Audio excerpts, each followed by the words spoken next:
చరిత్ర. నా జీవితం ధన్యమైంది. ఏ వ్యక్తికి కూడా ఇలాంటి అవకాశాలు రావు. పోయిన సంవత్సరం గోదావరి పుష్కరాలు 12 నదులకి ఒక్కొక్క నదికి ఒక్కొక్క సంవత్సరం చేస్తారు. అదే మరిగా పోయిన సంవత్సరం గోదావరి పుష్కరాలు చేయడం, అందులో కూడా 12 సార్లకు ఒకసారి మహాపుష్కరాలు వస్తాయి. అంటే 144 సంవత్సరాలకు ఒకసారి గోదావరికి పుష్కరాలు వచ్చాయి. అది మహాపుష్కరం. అలాంటి మహాపుష్కరాలు అక్కడ చేశాం. ఆ మహాపుష్కరాలు చేసిన తర్వాత నేను సంకల్పం చేశాను, మహాసంకల్పం చేశాను. గోదావరి నదిని, గోదావరి తల్లిని కృష్ణమ్మ తల్లికి కలపాలని. సంవత్సరం అసాధ్యం అనుకున్నారు. అదే మరిగా గోదావరి తల్లి ఆశీస్సులతో సుజావుగా అసాధ్యం అనుకున్న పని సాధ్యం చేశాము. ఈరోజు పట్టసీమ ద్వారా ఎన్ని అడ్డంకులున్నా అన్ని అడ్డంకుల్ని ఎక్కడికెక్కడ పరిష్కారం చేసుకుంటూ ఈరోజు గోదావరి నీళ్లు కృష్ణమ్మ తల్లికి వచ్చాయి. పవిత్ర సంగమం. ఇది చరిత్రలో చిరస్థాయిగా ఉండిపోయే సంఘటన. అదే మరిగా ఈ సంవత్సరం కృష్ణా పుష్కరాలు వచ్చాయి. ఇది కూడా అరుదైన అనుభవం. ఒక పక్క గోదావరి పుష్కరాల్లో పుష్కరుడు గోదావరిలో ఒక సంవత్సరం ఉన్నాడు. నిన్న అక్కడ పోయి అంత్య పుష్కరాలకు నేను పూజలన్నీ చేసి గోదావరి పుష్కరాలకు ఏవైతే ఉన్నాయో దానికి అంతిమ పుష్కరాలు చేశాం.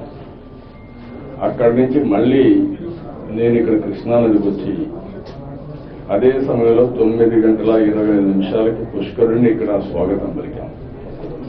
ఇది అరుదైన అనుభవం. జీవితాల్లో ఇప్పటికైతే ఎవరికైనా వచ్చిందని నేను అనుకోవడం లేదు. ఇది ఒక అరుదైన అనుభవం, అరుదైన సంఘటన. ఎప్పుడూ జీవితంలో అనుకోని అపూర్వ సందర్భమైంది. అలాంటి సంఘటన నిన్న గోదావరి జరగడం. నదులు మన నాగరికతకు ప్రతీక. ఆ రోజు కాటన్ గారు ధవళేశ్వరం బ్యారేజ్, ప్రకాశం బ్యారేజ్, సంగం బ్యారేజ్ గోదావరికి, కృష్ణాకు పెన్నా కట్టారు. ఆయన ఆ రోజు తిరిగింది కాళ్లపైన, మామూలుగా నడిచి తిరగడం, లేకపోతే గుర్రాలపైన తిరిగాడు. ఆ రోజు చేసిన పనికి ఈ 5-6 జిల్లాలు చరిత్రలో ఒక నాగరికతకు ప్రతీకగా ముందుకు పోయే పరిస్థితి వచ్చింది. ఇంకొక పక్కన మన రాష్ట్రానికి భగవంతుడు ఇచ్చినటువంటి వరాలు. ఒక పక్క గోదావరి జీవనాడి రాష్ట్రానికి, అదే మరిగా కృష్ణమ్మ ప్రాణనాడి. ఈ 2 నదుల కలయిక ఈ రాష్ట్రానికి బ్రహ్మాండమైన భవిష్యత్తు. అదే మరిగా ఎలాంటి ఇబ్బందులు లేకుండా చేయడానికి అవకాశం ఉండే నదులు మనకున్నాయి.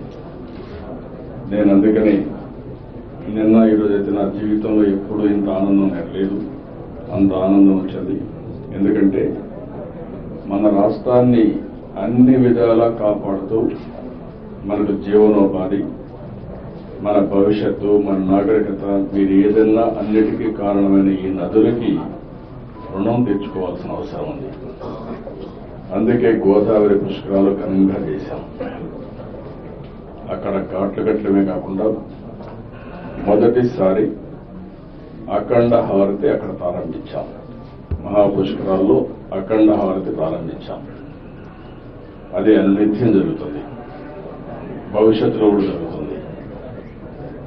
అదే మనకి ఇక్కడికి వచ్చినప్పుడు కృష్ణా పుష్కరాల సందర్భంగా పవిత్ర సంగమంలో పవిత్ర హారతిని ప్రారంభించాం. ఇది కూడా శాశ్వతంగా జరుగుతుంది.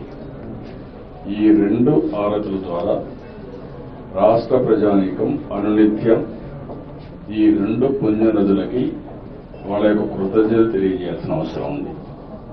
మనస వాచ మనమందరం కూడా ఆ నీళ్లు జరుగుతున్నాం.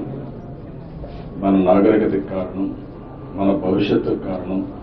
అలాంటి నదుల్ని అనునిత్యం తలుచుకోవాల్సిన అవసరం ఉంది, ప్రార్థనలు చేయాల్సిన అవసరం ఉంది.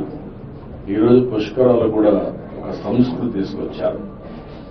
ఈ సంస్కృతి మనం చూస్తే ఏదైతే పుష్కరం అనేది ఒక నదికి చేసేది, నదికి కులం లేదు, మతం లేదు, ప్రాంతం లేదు, రిలీజియన్ లేదు. అందరి కోసరం 800 కిలోమీటర్లు పాడి కడాన ఇక్కడ సముద్రంలో కలుస్తూ కొన్ని కోట్ల మందికి అన్ని అవసరాలు తీరుస్తా ఉంది. అందుకని ఈరోజు ప్రతి ఒక్కరిని కోరుతున్నాం, ప్రతి ఒక్క వ్యక్తి నదులతో అనుసంధానం కావాలి.